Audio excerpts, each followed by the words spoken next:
So even though there's all these challenges that somebody may be in the position where they have their house and they're like, oh, I got to sell, but I have to do all these things. But this is why I wanted you on the podcast, that as daunting as that whole process can be, and being able to facilitate all those steps makes that process a lot easier to go through. You're listening to the DORE Podcast, where we spotlight the people, ideas, and businesses keeping Ottawa running. From contractors to real estate investors, entrepreneurs to industry experts, we dive into real conversations and help grow everybody's pie.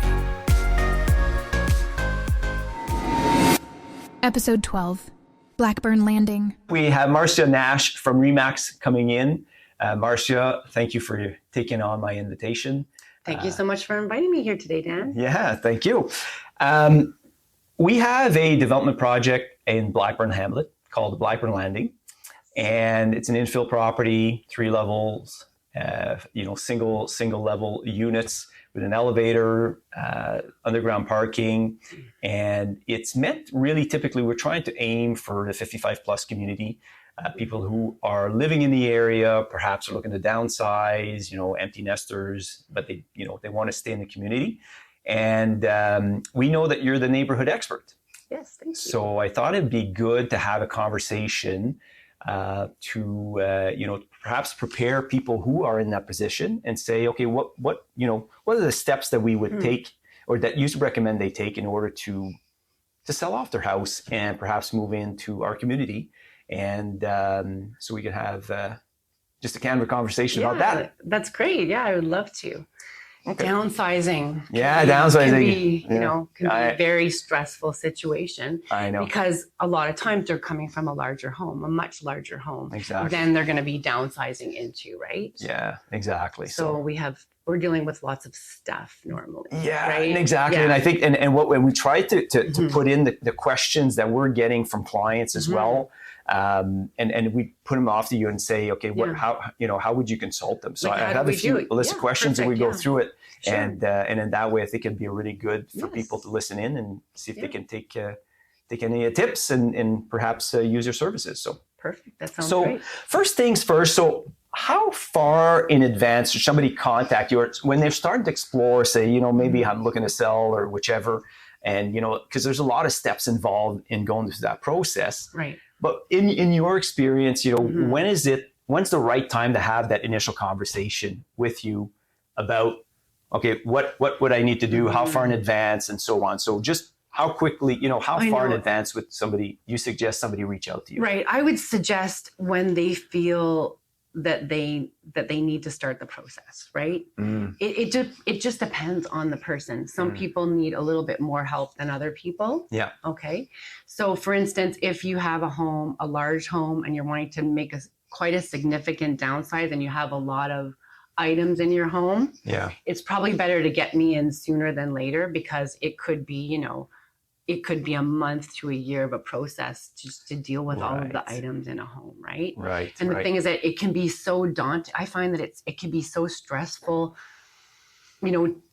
for people to actually unload their items, that it actually stops them from making the next step to downsize, because they're so worried about, what do I do with my house? What do I do with my contents?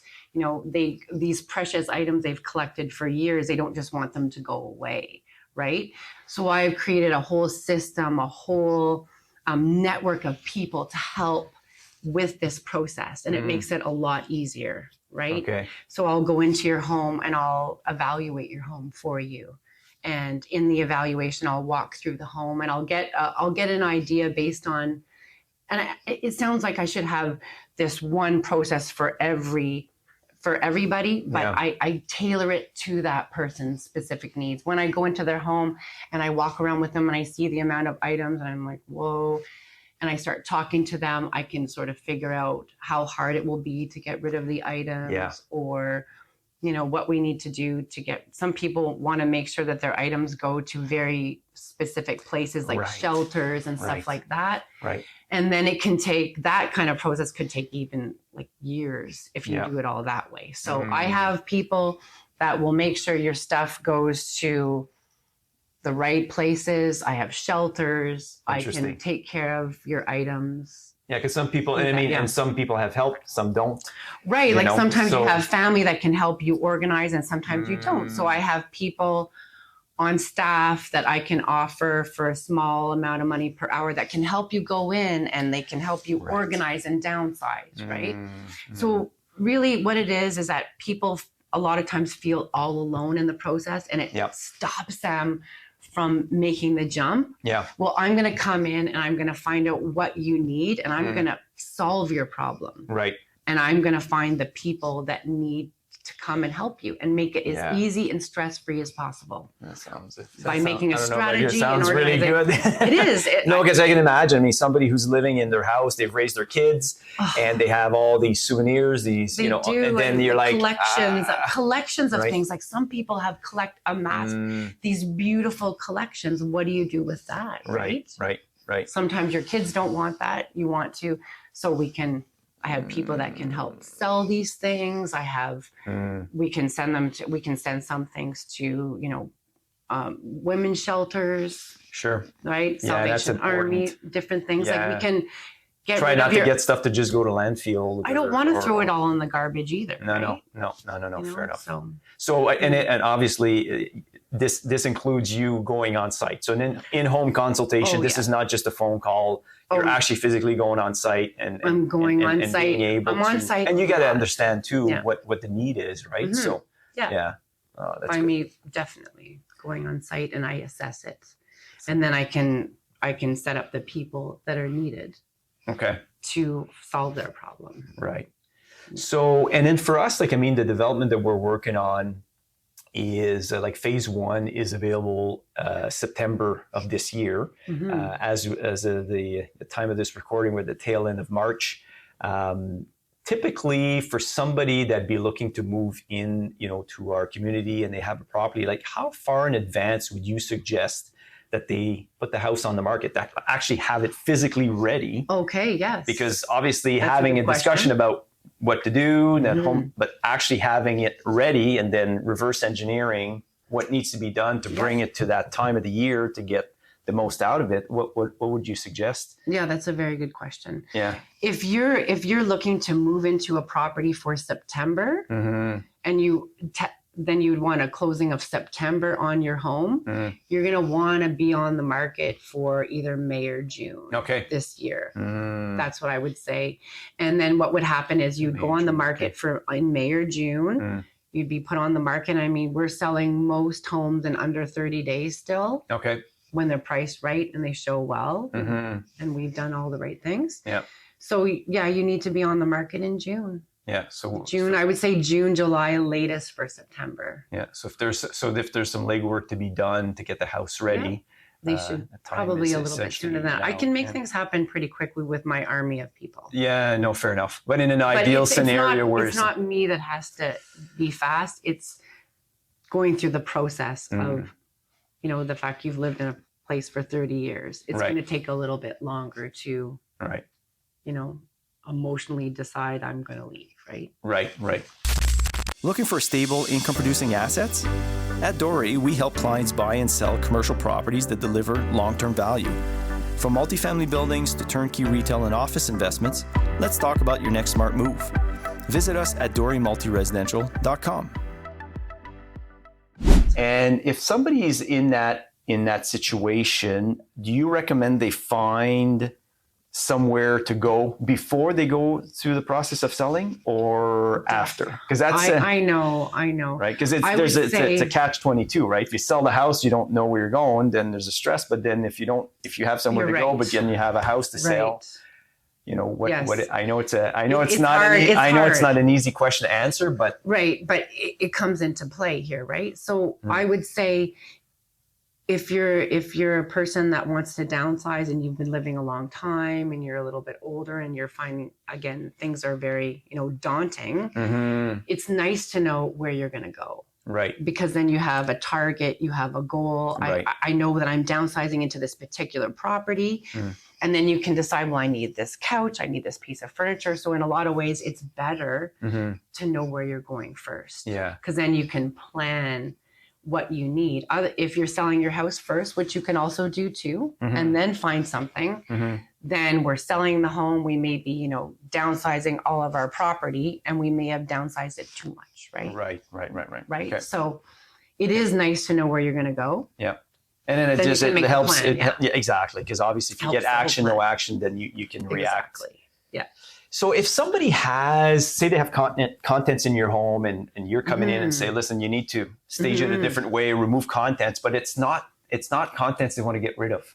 Right. Like, is there, do you have suggestions for temporary storage or, how does that work? Right. Or what do you recommend? Well, a lot of times you can put a lot of things in the garage, which is Okay. very nice, or in storage rooms in the basement. So Okay. right away, people's first instinct is, let's go get a diamond storage unit, which it's not bad to do that, but then that's also a cost. Right. And then it's just the fact that you had to move everything into there. So we do that sometimes. But if I can find a way to, declutter or downsize the house and use your home in that process, Yes. I will Okay. try to make it as easy and seamless as possible. That is one way. Because especially if you don't want to get rid of the stuff. Well, of course not. If you use certain parts of the house, but then you need to show it in a way where You're right. But it the shows that it's garage best. and sometimes storage rooms in the basements Right. are acceptable places to have No, stuff, that makes sense. right? Yeah. So that's kind of like a helpful way Yeah, that makes to sense. do things too. That makes sense. Yeah. And in your experience, when somebody is going through this process, is it more likely than not that some painting will need to be redone, or it doesn't matter? It's really case by case. Well, it really depends on what the client And again, is I'm just looking trying for. to. No, and you're I'm just right, trying yeah. to just Yeah. think from a standpoint Yeah. of how much time you need to allocate in order to get to a exactly. point. So if you're, from a staging perspective, I was Mhm. just curious to see, like, is that a common thing or no? Or Well, I mean, if your house shows clutter-free, meaning the buyer, we're looking for a lot of these larger homes that people are downsizing from. It's going to be a family that's going to move into it, right? Right, And right. that demographics of people are younger people, right? And they like nice homes. Mhm. And if your house is free of clutter and painted well and everything and I actually stage homes, I put up artwork. If I make you take your family photos down and there's nail holes, I will replace it with a beautiful piece of artwork from Claire, Home Sense, whatever is going, right? Yeah. Like that is, if you, No, but it's okay when it comes to painting, because obviously it depends on how. That's right. On what is required at the time. Right. So painting is, if your house is all painted really well, it's excellent, but not everybody wants to pay the expense of painting. Right. Fair enough. So it's better to have your house painted. It will actually make you a lot more money. Yeah. To have your house looking good, but not everybody wants to go through that. They'll say to me, "I'd rather sell my house for less money." Right. And not have to go and through not that. have the hassle. And I can do that too. If you say, "I don't want to declutter, Marcia. I want to just sell my house the way it is," I'll give you a price for that. Yeah. But a lot of times when you're moving up to a bigger place, when you're moving on, this is your nest egg. Yeah. You want it. Every single penny counts. Yep. I can show you how to make more money on your home by staging it and painting it and making it look good. And I mean, with painters that we know, we can do this pretty quickly. Because I know we kind of share the same people. I think in some cases, painters, we said David from We Paint Ottawa, and even for us for turnover on properties, if we need something quick, Dave has the crew and he's able to help out. And I think from a standpoint of selling also. It really helps. It's good. Yeah, it helps. Yeah. And he's always been good about not necessarily, offering services of, offering painting for stuff that you don't really need to be done. It's really he has a system that is geared towards turnover for properties, right? Whether it's sale or tenants. So sometimes, as much as you don't want to do it, sometimes the investment is worth the cost. So it is almost every single time. Yeah. It's worth it. Yeah, fair enough. But not everybody wants to. And I mean, I want to, again, I give people a buffet of information and they can pick and put what they want on their plate. Right. So I come with, and I try to tailor it to whatever's best for the client. At DORE, our dedicated leasing team is available 7 days a week because we understand that finding the right rental can be time sensitive. Our leasing matchmakers are here to guide you every step of the way, making your rental experience smooth and stress-free. Inquire today and rent from people who care. And I would assume also that houses, that have been inhabited by kids and your family has grown and so on, in many cases need some cosmetic work. That's not necessarily painting, but broken handles, hinges, doors, or, little, dings in the walls or something, that handyman stuff, jobs, which is, funny enough, is sometimes tough to find because they're too small of a job for most contractors. You got it. And is there, can you facilitate that? Like, how does that work? If you show up in a house and you're like, okay, there's, 3/4 of a day of work here, that all miscellaneous stuff to be done, which I'm assuming is quite normal. Yes. And, how would you proceed with, a scenario like that? Well, I do have contractors that I use on a regular basis. Yeah. And they usually, obviously, they like big jobs. Yes. But with the small jobs that I have for them, I'm really easy to work with. I give them a lockbox to get in the home. Okay. So they can, at the end of their day, they can come in and they can say, oh, I asked them to caulk around the bathroom. I'm able to, with my contractors that I have, I'm able to work at a thing where they can do the small jobs for me. Right. I've also been, because that's, I'm assuming. it's hard to do that. I did actually meet a really amazing company at the home show called Fix It. Okay. Yeah. Which I'm really excited. And they actually have this app. Good. Yeah. Where actually, you take a picture of. We have it. Yeah. I'm going to be meeting with these guys next week. I have the card too. So. Yeah. And I was really impressed with their business design, because this is up a real estate agent's alley. 100%. And it may be too technical for everybody out there, but I'm gonna learn how to use it on my phone, and I'm gonna be able to provide that. So you take a picture of the job, and then they'll take that and you'll describe the job, and then they'll farm it out to different high-end contractors, and then they'll fit it into their daily day. That's right. So I mean, this is something I was already doing, but it was just I had to really be like grease the wheels and say, please show up to do this. Right. Well, I think this company is going to bring something else to the table, which is interesting. So no, and I think from a standpoint of somebody listening to this and being in that position, the overarching theme here is that you'd be able to control all those interactions on their behalf. Yes. In order to do that. So even though there's all these challenges that somebody may be in the position where they have their house and they're like, oh, I got to sell, but I have to do all these things. But this is why I wanted you on the podcast. Yes, I wanted to make sure that people understand that, as daunting as that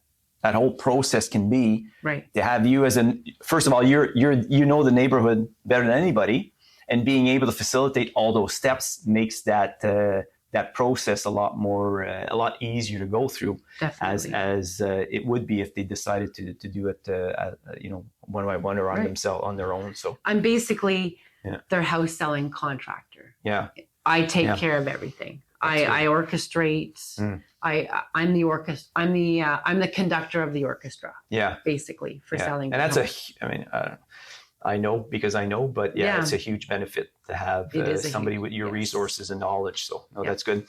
On the topic of, so say you have a house, somebody has a house, but there's say more major repairs. Okay. Roof shingles, windows, something more major. Right. So how does that, I mean, again, it's a loaded question because it can vary from house to house, but from a standpoint of, again, I'm trying to reverse engineer what people will have to go through in order to get their house sold and then moved on. Right. What do you, so say, well, let's use an easy one because I think this is probably a more common one, but say the shingles need to be replaced. Right. And they're in a position now where they're looking to sell. Right. I know there's options, but I'm curious to see like what, from your standpoint. Right. Well, when something that visual, I mean, if your shingles are curling back on you, that will affect your house sale. Right. Yeah. And sometimes not doing the work costs you a lot more than just doing it. That's the issue. In the buyer's perspective. But again, I would have to look at that particular home. Mm-hmm. If that home was backing on the ravine on a cul-de-sac and had the best layout, it could basically be in any shape. Okay. Right? Okay. Because that kind of home is always going to be in demand. Right. If you're on a busy street. I love that you're taking that angle. Yeah. Because it's not a cookie cutter. Because it's not a cookie cutter answer, right? No. And I wish it could be easier that way because some people I will say, you should get that roof changed because you're going to actually lose money if you don't. Right. But then some people, I'll look at the roof and I'll go, your budget's already tight. Let's just price it really well and we'll attract people because of our other assets. Yep. So again, Yeah, I have to take, it's very tailored. Right. And then and again, with my 25 years of experience, I figure out what's best for that person. Right.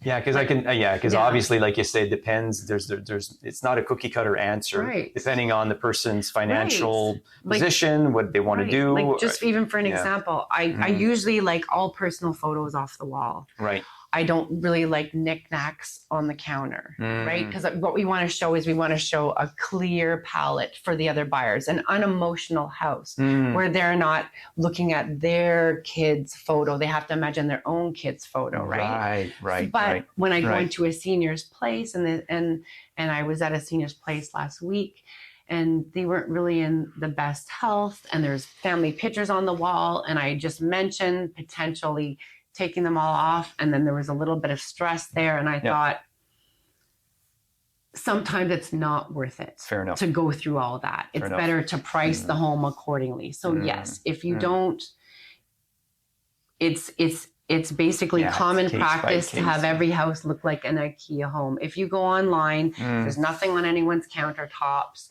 It's staged and everything. Yeah.